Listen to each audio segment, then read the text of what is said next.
going to jump in. I want to talk about a very strange sort of law in this week's Torah portion, something called the Nazirite, the Nazir. The Nazir is it's a very strange situation. He's like the holy man. And what he does is he takes this vow of like separation. He's going to make himself different than the world outside, spiritual, holier, and the requirements are kind of three things. One is he does not cut his hair. He grows his hair long during the time of his Nazirite. So there were people that were Nazirites, Nazirim, their whole life. Shmuel was a Nazir his whole life. The famous one was Shimshon, Samson. The long hair, everyone knows the story of the long hair with Samson. But there were other ones that were also Nazirites. Samuel. Even the son of David didn't cut his hair. Avshalom. He grew his hair long, and his hair was so beautiful, he was convincing people to follow him when he rebelled against his own father David. So the Nazirite has certain laws. One law is he doesn't cut his hair for the whole time of his Nazirite period. Now that could be his whole life, or it could be 30 days. The truth is, a normal Nazirite period is just 30 days, which, I mean, you don't get a haircut every 30 days. It doesn't sound so hard, but 30 days doesn't cut his hair. After 30 days, he cuts his hair, he goes in the temple, and there's a process that brings an offering, and they take the hair and they burn it in one spot under the fire in the temple, the altar. It's a very weird thing. What is about cutting his hair? He doesn't cut his hair. What does that represent? And he does cut it at the end. That's one thing the Nazirite has to do. The second thing the Nazirite has to do is he can't drink wine. Anything that comes from wine, he can't have any wine. Okay. Some people don't even like wine. But the Nazirite, for him to hit this level, no wine or anything of the byproduct of wine in any way, shape, or form, that's the second thing. And the third thing is, the Nazirite cannot come into contact with the dead. Okay, he can't go to a cemetery. Be very careful. If someone's ill, he can't be in the room. Those are the three things that Nazirite does. Now, I want to explain tonight, I want to talk about, is the Nazirite, is he holy? How does that make him holy? Should we be like that? Is that a good thing to strive for, a bad thing to strive for? And why do these three things make him special? They seem almost, they don't seem to fit. I don't really understand why these things are so important to him to become this special person. Okay, so we have to understand, and this is going to be relevant to us, how we look at the world. How are we supposed to go forward in our own development? Are we supposed to be like him? Is it a good thing? Is it not a good thing? How do we interact? Do we drink wine? Do we cut our hair? We do. So why does he not? So let's understand. Although the Nazirite is called holy, one place in the Torah calls him holy, another place it calls him a sinner. It's a choteh. He's a choteh. Why is he a sinner? So there's different explanations, but seemingly the explanation is because God gave you certain things. He gave you wine, so why are you not drinking wine? Whoa, that's a very important philosophy. Meaning that there are things you can't do because they're bad, but there are things that are not bad, and therefore, Nazirite, if wine is permissible, why are you refusing to drink wine? Now, so is he good? Is he not good? Holy, not holy? There's a story in the Talmud where there was a rabbi, his name was Shimon Tzaddik. He was the last of the rabbis in the time of the men of the Great Assembly. And he was in the time of the Greeks. The old famous story where Alexander the Great came to conquer Jerusalem. A very famous story in the Talmud. He came to conquer Jerusalem, and what happened was he rode into conquer Jerusalem, And this great rabbi who was the high priest of Israel, was a Cohen. He dressed up in his royal garbs of the high priest, and he came out to greet Alexander the Great. He was riding on his great Alexander the Great horse, and it says that he got off the horse and he bowed down to this rabbi. And his assistants, his officers said, "What are you doing? You crazy? You're bowing down to this Jew. What are you doing?" He says, "You don't understand. He says, every time before I go out to war to fight a battle, the night before I go out to fight a war," he said, "I have a dream. And the dream someone comes to me and says, 'You're going to win the war.' And the picture of that spiritual being in my dream is exactly like this rabbi. And he spared Jerusalem." This is a crazy story because what happens is the rabbis made a decree there that all boys born in that year had to be named Alexander. And that's why the name Alexander is actually a Jewish name. You'll find like Hasidic groups who are completely not connected to the secular world, and their kids are named Sender. It's actually a Yiddish name, Sender. What is it? It's Alexander. So for thousands of years, because of this story of Alexander the Great, when the rabbis call their kids, people call their kids Sender, Alexander, then people named after ancestors that were called Alexander. That's how come it's a Jewish name. It should be a Jewish name. Fascinating story. But that rabbi was a great sage. His name was Shimon Tzaddik, Shimon the Righteous. He was the last of the men of the Great Assembly, and he was the one at the time of Alexander the Great. And there's a story of him one time. He's in the temple, and what happens is he sees this Nazirite, and the Nazirite he has got long hair, and now it's time to cut the hair off and to burn the hair in the temple, and then he has to bring an offering. And part of the offering he brought, the Kohen, the high priest, would eat it. The priest would eat it, the Kohen would eat it. So the rabbi says to the Nazirite, he says, "Why are you cutting off that beautiful hair? You have these beautiful curls, right? Why are you cutting that beautiful hair off? What's going on?" Now he tells him, "I'll tell you the story." He says, "I was a shepherd up in the north, and I was drawing water from the well one day, and I saw my reflection in the water, and I said, 'Wow, you're one good-looking guy. Look at you. You're pretty good-looking.'" They didn't have mirrors in those days. When the Kermi had to go to the well. So he sees his reflection in the well. He says, "Wow, really good-looking." He said to the rabbi, "At that moment, I felt my negativity overcoming me, my yetzer hara overcoming me, and I felt this desire to go and to just like do whatever I wanted to do because that's how beautiful I was. And my desire to just grab everything overwhelmed me. And I grabbed myself and I said, 'Evil one, what are you doing? You're becoming haughty in a world that's not yours.' And I decided that I was going to cut my hair off to become a Nazirite. Grow it first, then I'd cut it off." The rabbi said, "I did not eat by the Nazirites before. I never really felt so comfortable if I would eat their offerings. But you, who are doing it right, I'll eat your offering." Okay, because he brought an offering, part went to the altar, part went to the Kohanim, the priests who were serving in the temple. "I will eat from your offering." I wouldn't do it before Shimon outside. This great rabbi did not eat from the offerings of the Nazirites because he felt there was something not really always right. And ladies and gentlemen, that's really true. You got to watch out.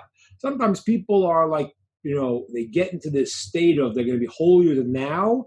How do you tell the real deal from the phonies? And there's a lot of phonies in the world. So how do you tell someone who's really, doing it honestly and sincerely? And Shimon Tzaddik said, Shimon the Righteous said, "You, I could see, are the real deal. You're the Nazirite for the real reasons, and therefore I'm going to eat your offering, from your offering." Now, so I want to explain a little bit What was so great about him? What did he do that was so right? How does it affect us? But first, I want to just explain to you the three parts of what the Nazirite can't do, because they seem kind of simple. If you want to be a holy person, like to say, I don't know, sit there and fast for a week straight, all he has to do is not cut his hair, not drink wine, and not come into contact with the dead. It's not so hard. So what was the Nazirite? What is he doing? And then why does some do it wrong? And how did he do it right? Let's understand. And as I talked to you about before, I want to keep in a theme that I've been working on the past few weeks. And I want you to see it because it really fits in with how we're built. I've talked many times about the mind, the heart, and the lower part of the body. And these different elements, they are always interacting with us. We have a body, and the body wants things, has physical desires. And if a person does not control their body, they're an animal, simply.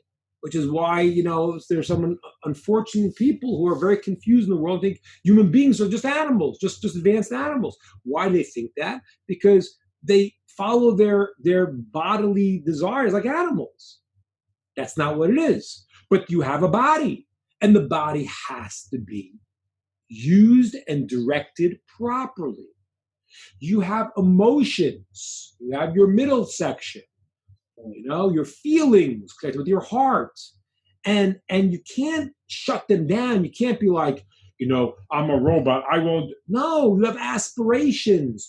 You have ambitions. You have things you want. That's the heart level. That is an important level. That should not be just shut down. That should be used properly. And then you have the mind.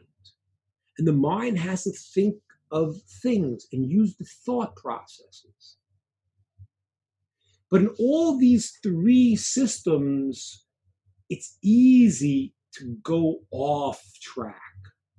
It's easy to get stuck in the yearnings of the body, let the heart's, ambitions go wild, or let your mind start thinking of things that all the answers. And ladies and gentlemen, you can see there are many people in the world who don't know what they're talking about, but they say it with complete surety that they're right because they feel their mind knows better. And that's why the first step is to realize that there is a source above us, there's God, and the human mind is an amazing thing. But the human mind could only go so far.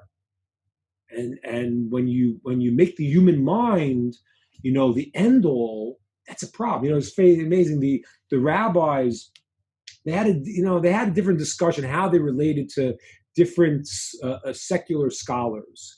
So Aristotle, in the time of Maimonides and Nachmanides, he was a little bit earlier, but he was a very famous, genius, Aristotle. And Maimonides gained a lot from Aristotle. He gained a lot. He thought that Aristotle used the human mind as far as it can go without God telling you what to do. He's a smart guy. He uses brains, the smart guy. He didn't have Torah, so he had mistakes. He didn't go where he could have gone, but he was a brilliant person. So Maimonides looked at him that way. Nachmanides didn't have such a favorable feeling about Aristotle. And he used to call him, he always called him, whenever he referred to him, he said, the cursed Aristotle. That was his epitaph to him, the cursed Aristotle. Why do you call him the cursed Aristotle? He says the cursed Aristotle that could only believe what he thinks his mind can conceive. The Greeks didn't do tests. They didn't do experiments. You know why they didn't do experiments? Because Aristotle said, if I sit in my armchair and I think of something and I could think of it, that will be true. And if I can't conceive in my mind, it won't be true. That's what he said. That's why the Greeks didn't do tests. That's why, for example, just in science, quantum physics, there are many things that we're finding out in science that are completely illogical. There are a logic that's beyond. But Aristotle said, my mind can figure out, and if it makes sense in my mind, it's true. If it's out of my mind, it's not true. And for Nachmanides said he was the cursed Aristotle because his mind, he made his mind God. He couldn't make his mind subservient to something that's deeper and beyond what he is. So the Nazirite has to go through this process. What does he go through? He goes through the idea first of not being connected with the dead. Why? What is that? What does that do with it? What does that have to do with any part of him? Let me explain. When someone dies, there is a status of they're impure. Different statuses, different laws about it, very complicated laws. I mean, we have to go to funerals. God forbid, if someone passes away, it's called an act of kindness. It's called ultimate kindness because when you go to a funeral, you're not expecting the guy to pay you back, right? Usually, you do a kindness to the person. You're hoping, oh, he remembers I was a good guy. When you do something good for someone after he passes, it's called true kindness because you're doing it for real reasons. But still, when a person dies, there's a certain level of spiritual impurity. Now, why is that? And the answer is very, very deep, very near to understand. What is a human being? A human being is body and soul. So when the body and soul are connected, then the person is alive. We function. Now, when the soul leaves the body, which is death, that creates a vacuum. Here was a body that held the soul. It was connected to the soul. It was alive. And now it's a shadow of a shadow of a shadow of what it really is.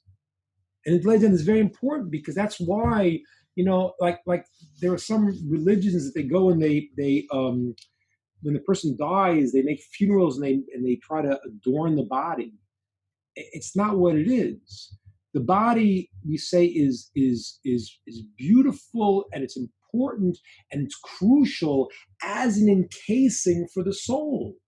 And therefore, when the soul leaves the body, there's an impurity of the body because its greatness has been lost. It's like when you have I see there's a good family there. I see the whole family of kids, and I'm amazed they're sitting here listening to these deep teachings. But you ever see, and I can see these kids are all good kids, but sometimes you have the kid who's really, really smart. He's really a sharp kid, but he doesn't want to be in the class. And he ends up being the biggest troublemaker. Why, I was that kid, But why is that? I'm telling my secrets here. Why was that? Because when you have potential for something good and you don't use it, you often go to the worst level.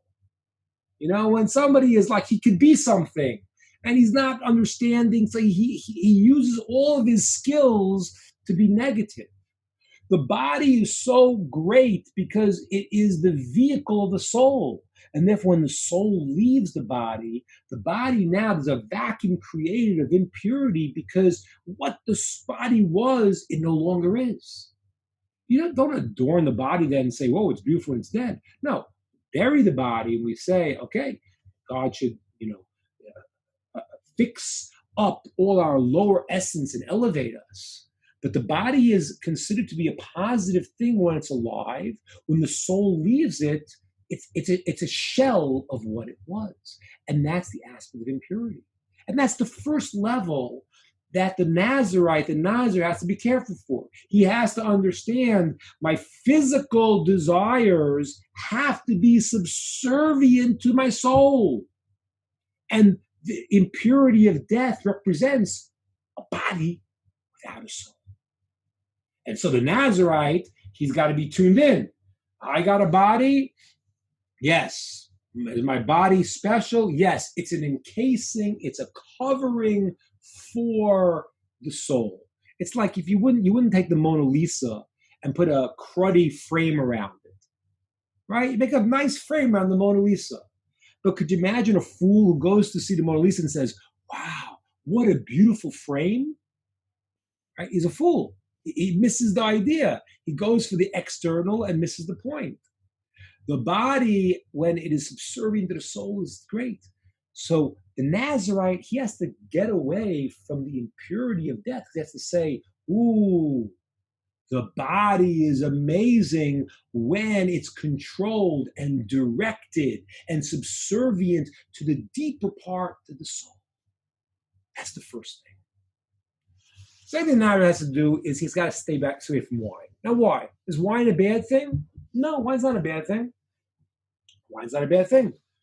Wine, very often, person has a glass of wine, it opens them up. Tense, they feel nervous, they can feel now more relaxed. So wine, open a person up. Oh, good to see you, Roman. Yeah, you hear me, Roman? Yeah. So wine opens a person up. Says that a person who drinks wine can have the wisdom of 70 elders. Yet, you understand that wine or alcohol in the world is probably one of the most abused things in the world. The Jewish world is very uncommon to have people that are drunks because it's such a problematic thing. People can't control themselves. But when they drink wine in a certain way, their heart opens up and they become more expansive. Emotionally, they do. So that can be used properly. That's why we make the Kiddush on Friday night on wine, to elevate, to have the emotional expression that comes from the wine, but in a wholly positive way. You know, if a person is like all stilted and he's all uptight and he's like a robot, that's a very terrible thing. So wine was a power that's in the world that can open a person up, make them relax, make them feel a little bit grander than they are. But it's obviously the most abused thing in our society. I don't mean just wine. I mean your alcohol and all the things that people abuse. They want to get a high. They want to get out of their world, and they abuse it. So the emotional level, the Nazirite has to say, got to be careful here. Staying away from wine, because I don't want to just be like all out there. And therefore I pull back on the emotional level, which wine is representative of that expression, of that ability to feel free, to feel beyond. That's what the Nazirite has to learn to control. So he says, I'm not going to drink wine. I'm not going there. What's the third level? Nazir grows his hair, and then he cuts it at the end. Now, what is that about? Let me explain this idea. You have your thoughts. Your thoughts are your top of who you are. And sometimes your thoughts could like shoot out even beyond. What's that? That's the hair. Hair, it doesn't really have a function. Hair is called beauty. Okay? It's like the beyond your thinking, beyond your head, beyond. And therefore, in one sense, it's like it represents the idea, oh, beautiful hair. It's like going above my mind. So this is what my mind can conceive, and this is kind of like the antenna of my thoughts.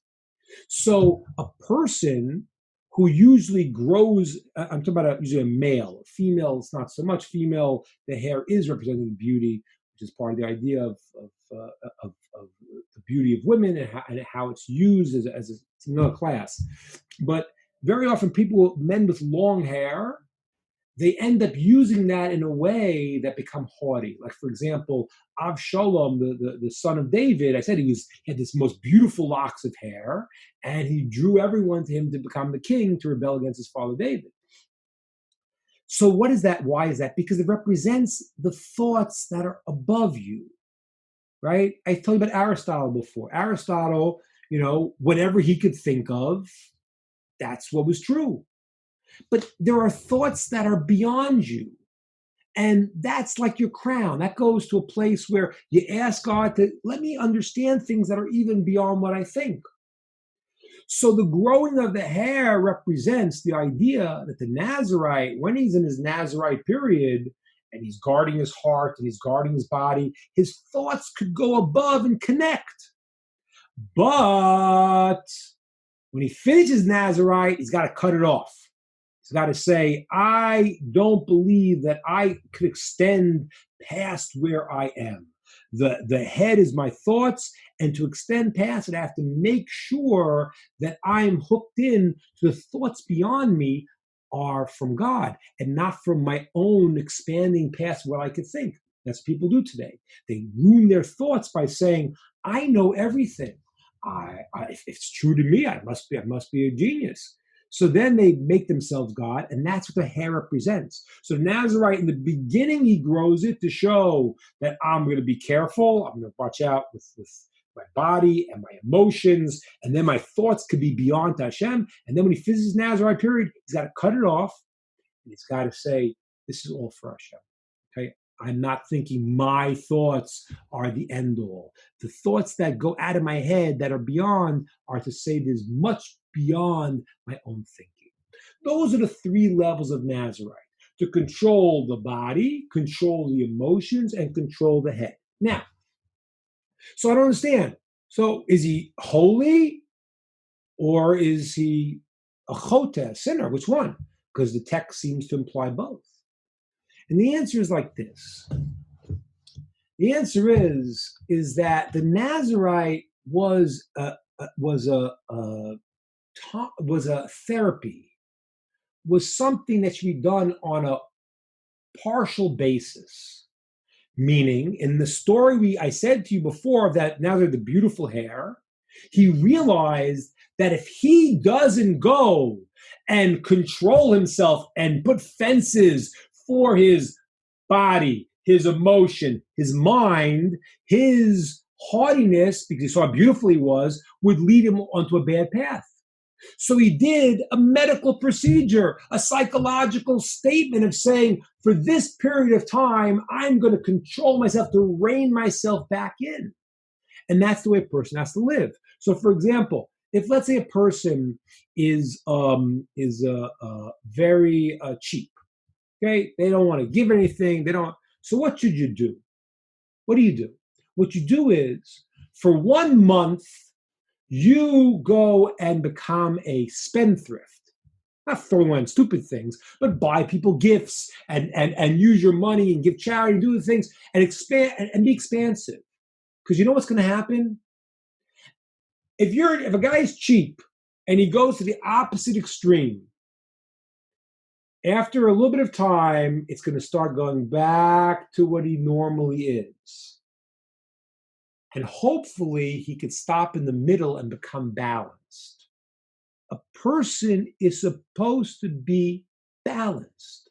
A person is supposed to have their bodies and use the physical pleasures in the world that are used properly in the proper boundaries to make themselves feel positive to do greater things. So therefore, the body should not be shut down. That is a mistake. If you shut the body down, you say, I'm going to be the holiest person. I'm never going to have ice cream ever again. Well, at one point, you're going to explode. And you're going to do all these weird things because your body's going to rebel. And therefore, what should you do? You should say, I got to be balanced. I have to go and say, there are things I'm allowed to do, things that are good to do, things that are bad to do, a certain measure I do. And most importantly, with my physical pleasures, I'm not doing them as an end all. Because if the goal is the physical pleasure, then I'm a disaster. Then what am I? Then that's all I am. But if I get physical pleasures that I need to elevate for the higher level, for the emotional level, for the mental level, for the spiritual level, then I am actually elevating the body. Literally. I'll tell you what I used to do. This is what I used to do. I'll share with you one of my secrets I used to do. So I had a custom that I used to do on Friday night. I would we would eat dinner quickly. I lived in Israel. We'd eat till we finish 8, 9, 10. I would go to sleep for a couple hours, and then I would get up and I would try to learn Torah. From like 12 o'clock, I try to learn the rest of the day, throughout the night. So, but that's really hard. You're sleeping, you're comfortable. How do you get up?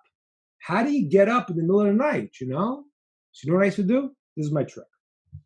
What happened was my wife would go and she'd make a delicious dessert. She'd pass the dessert out and everyone get the cake and I get my cake and I would smell it.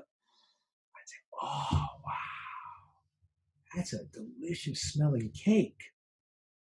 I'm not going to eat you now, but you and I have a date at 1 a.m. And when I go to sleep and I try to get up, I was like, oh, no, I can't. I'm tired. I say, wait a minute. The cake is waiting. Then I go eat the cake and then I'll be up and I could go learn Torah, do spiritual things. So a person has to understand that if you try to go and shut the body down, then it's going to explode. That the religions who suggest that are barking up the wrong tree. That's never going to work. So rather, what should a person do? What a person should do is let the body get the things that it can that are permissible in the right measures and for a greater purpose. Same thing with the emotions. The emotions, you have to express your ambitions. You have to, but you have to know, no, why do I want to do this? What's my ambition? Why am I trying to be this? Is it because I want people to, idolize me? What do you want? But the ambitions are real. They're a part of you. Everybody wants something. Everyone has something they want to become, they want to do, they want to attain, they want to feel. Those are good things. But you got to be careful because go look at the star world and you see everyone is going for stuff that's crazy. Same thing with the mind. The mind's got to reach the highest highs, and yet it has to know that it's limited.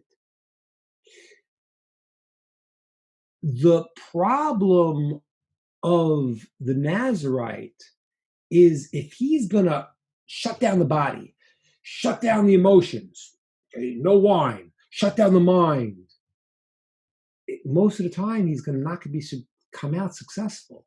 His body's going to rebel. And that's why he's called on one hand a choteh, certain but he's doing the wrong thing. But if he does it as a means to an end, to get himself balanced, that he could use all of the parts of a human being to become what he should be in a greater function, then he's holy. And that's why the rabbi said, I'm willing to eat from your offering because you are a person who's doing the Nazirite process properly. It's not a life goal. You saw that you were getting a little bit too caught up in yourself. You saw your mind was becoming too much. Your ambitions were going crazy. Your body was out of control. Whenever we see that, ladies and gentlemen, we need to put a fence. Even today, don't become a Nazirite.